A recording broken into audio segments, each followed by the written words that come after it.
মহামণ্ডলেশ্বরজি, আপনাকে মানুষ ধর্মগুরু বলে কেন ডাকে? যেহেতু আমরা ধর্মের কথা বলি, ধর্ম কি? মানব ধর্ম। ধর্ম কি? মনুষ্যত্ব ধর্ম, বিবেক ধর্ম। আমরা বিবেকের কথা, মনুষ্যত্বের কথা, মানুষের জাগরণের কথা মানুষের অন্তরে অন্তরে বলতে থাকি।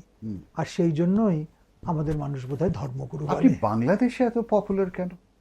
হিন্দু ধর্মগুরু হিসেবে পশ্চিমবঙ্গে থেকে বাংলাদেশে আপনি আপনার খ্যাতি বেশি। পশ্চিমবঙ্গেও যে খ্যাতি নেই তা নয়, কিন্তু বাংলাদেশের ওই আর্ত পীড়িত, প্রতি মুহূর্তে ধর্ষিত, নিন্দিত, একপেশে হয়ে থাকা একদম ওই বুভুক্ষু যে হিন্দু সংখ্যালঘু জনগোষ্ঠী, ওরা কোথাও বোধহয় ওদের অন্তরের একটা সাহসের জায়গা আমার কথায়, আমার পরামর্শে খুঁজে পায়।